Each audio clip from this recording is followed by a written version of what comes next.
अस्सलामुअलैकुम स्टूडेंट्स, आज का हमारा टॉपिक फ़ोटो पीरियडिज़म से ताल्लुक़ रखता है।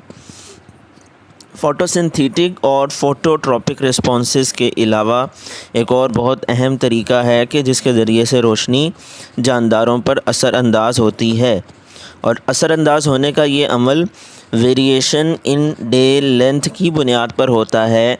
इसको हम फ़ोटो पीरियड का नाम देते हैं।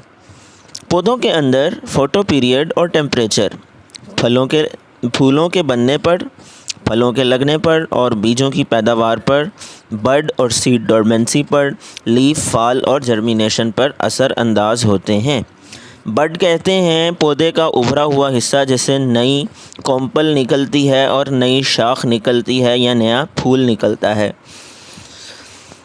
फ़ोटो पीरियड फूलों के लगने पर असरानंदाज होता है जब शूट में मौजूद मेरिस्टेमेटिक टिश्यू फ्लोरल बड्स बनाना शुरू कर देते हैं बजाय लीव्स और लेटरल बड्स बनाने के। फ्लोरल बड से फ्लावर बनते हैं जबकि लेटरल बड्स ब्रांचेस में तब्दील हो जाती हैं।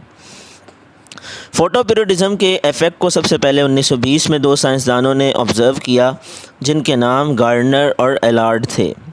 इन दोनों ने एक चीज़ ऑब्ज़र्व की कि तंबाकू का पौधा तब ही फूल पैदा करता है कि जब उसका सामना शॉर्ट डेज़ की सीरीज़ से होता है, यानी ऐसा टाइम पीरियड कि जिसमें दिन छोटे होते हैं। इस सीज़न में तंबाकू के पौधे पे फूल लगते हैं।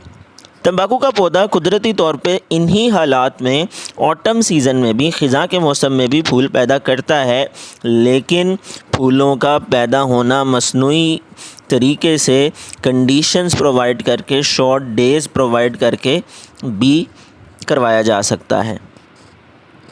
मज़ीद मुताले से उन दोनों ने ये चीज़ भी ऑब्ज़र्व की कि पौधों को डे लेंथ की बुनियाद पर 2 से 3 ग्रुप्स में डिवाइड भी किया जा सकता है। फ्लावरिंग प्लांट्स में 3 कैटेगरीज बन सकती हैं: long day plants, short day plants और day neutral plants. Long day plants जिनको फ्लावरिंग के लिए लॉन्ग डे चाहिए और शॉर्ट नाइट चाहिए। शॉर्ट डे प्लांट्स जिनको फ्लावरिंग की इंडक्शन के लिए शॉर्ट डे और लॉन्ग नाइट चाहिए। और डे न्यूट्रल प्लांट्स ऐसे प्लांट्स हैं कि जिनमें डे लेंथ की तब्दीली से फ्लावरिंग पर कोई इफ़ेक्ट पैदा नहीं होता है। एक चीज़ और भी ऑब्ज़र्व की गई कि लॉन्ग डे प्लांट्स में अगर शॉर्ट नाइट को इंटरप्ट किया जाए तो इफ़ेक्ट रिवर्स हो सकता है। इसी तरह शॉर्ट डे प्लांट में लॉन्ग नाइट को इंटरप्ट किया जाए तो भी इफ़ेक्ट रिवर्स हो सकता है। यानी मसनूई तरीके से हम डे लेंथ को बढ़ाकर या घटाकर भी फ्लावरिंग इंड्यूस या इनहिबिट करवा सकते हैं। स्टूडेंट्स, यहाँ पर एक बात ज़हन नशीं कर लें कि जब रिसर्च की गई तो पता चला बेसिकली जो डार्क पीरियड की लेंथ है वो क्रिटिकल है। Short day plant basically long night plants होते हैं, और अगर इनको शॉर्ट डेज़ में ग्रो किया जाए लेकिन इनकी लॉन्ग नाइट को शॉर्ट लाइट पीरियड से इंटरप्ट किया जाए तो फ्लावरिंग रुक जाती है। इसी तरह long day plant short days में फ्लावर प्रोड्यूस करते हैं अगर इनकी लॉन्ग नाइट पीरियड को इंटरप्ट किया जाए और रात के वक्त भी रोशनी प्रोवाइड की जाए। मज़ीद तजर्बात से ये हकीकत भी आया हुई कि रोशनी की जो क्वांटिटी है वो असर अंदाज होती है क्वालिटी ऑफ लाइट से। यानी खाली क्वांटिटी ऑफ लाइट का इफ़ेक्ट नहीं है बल्कि उसके साथ क्वालिटी ऑफ लाइट का भी इम्पेक्ट होता है फ्लावरिंग पर।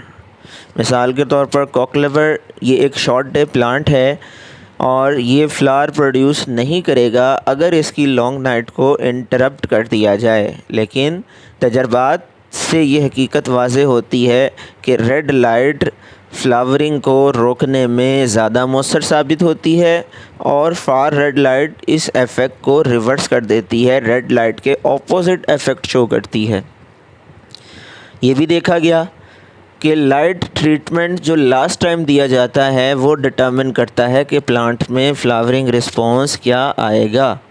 और इस रिस्पॉन्स की वजह से, जो कि लाइट इंटेंसिटी और क्वालिटी के रद्द अमल में दिया जाता है, ब्लू पिगमेंट की डिस्कवरी हुई, जिसको रेड लाइट सेंसिटिव प्रोटीन यानी फाइटोक्रोम कहा जाता है। स्टूडेंट्स, नेक्स्ट, फाइटोक्रोम दो हालतों में पाए जाते हैं, P660 और P730। P660 ये क्विसेंट फॉर्म है जो एब्जॉर्ब करती है रेड लाइट को वेवलेंथ 660 नैनोमीटर पर और तब्दील हो जाती है एक्टिव P730 में।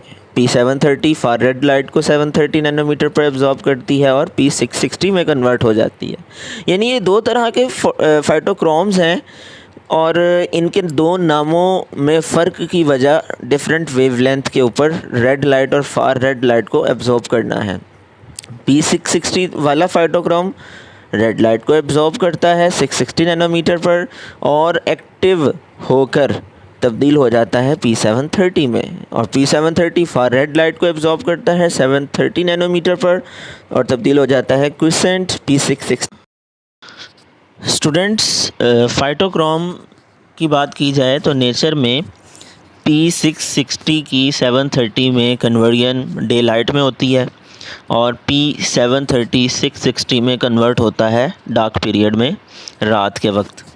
इसलिए डे टाइम में एक पौधे में फाइटोक्रोम 730 पाया जाता है, जबकि रात के वक्त ये P660 की फॉर्म में ज़्यादा तादाद में मौजूद होता है। कोई भी किस्म हो फाइटोक्रोम की, ये पौधे के अंदर मौजूद होती है और the presence of either form provide the plant with a means of detecting whether it is in a light और डार्क इन्वायरमेंट। ये दो हालतों में फ़ाइटोक्रोम का पाया जाना इस बात की इंडिकेशन होती है दरअसल पौधे के लिए कि नाइट पीरियड है या डे पीरियड है, लाइट है या डार्क इन्वायरमेंट है। वो शरह कि जिसके साथ P730 P660 में तब्दील होता है, पौधे के अंदर ये एक क्लॉक का काम करती है और measuring the duration of darkness में हेल्प करती है। यानी जो तारीकी का वक्त है उसको मेजर करने में ये एक पैमाने का काम करती है, ये एक क्लॉक का काम करती है P660 और P730 की मौजूदगी। ये भी मालूम हुआ है कि red light short day plants में फ्लावरिंग को रोकती है, जबकि लॉन्ग डे प्लांट्स में फ्लावरिंग को प्रमोट करती है नॉर्मल कंडीशंस में जहां फ्लावरिंग होनी चाहिए। इस ऑब्जर्वेशन की बुनियाद पर यह हाइपोथेसिस बना कि P730 की 660 में इंटरकन्वर्जन हो सकता है पौधे के लिए फ्लावरिंग टाइम रेगुलेटर का काम करती हो। इस हाइपोथेसिस के मुताबिक P660 की कन्वर्जन से जो P730 बनता है रेड लाइट एब्जॉर्ब करने पर, उसे शॉर्ट डे प्लांट में फ्लावरिंग रोक देनी चाहिए और लॉन्ग डे प्लांट में फ्लावरिंग को प्रमोट करना चाहिए, क्योंकि P730 दिन में इकट्ठा हो जाता है, रात में ख़त्म हो जाता है और शॉर्ट डे प्लांट सिर्फ तभी फूल पैदा कर सकते हैं अगर रात इतनी लंबी हो कि जिसके दौरान बड़ी तादाद में P730 मुकम्मल तौर पर इनएक्टिवेट ना हुआ हो, ताकि काफ़ी मिकदार में 730 रात के अख्ताम पर भी पौधे के अंदर मौजूद हो और फ्लावरिंग को प्रमोट करे।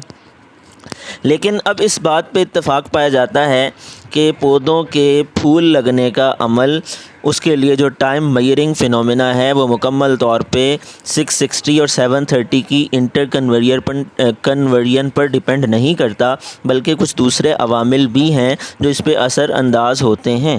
मिसाल के तौर पे रोशनी का मौजूद होना या ना मौजूद होना, इसी तरह डार्क पीरियड की लेंथ और लाइट पीरियड की लेंथ, ये भी फ्लावरिंग पे असरअंदाज होती है।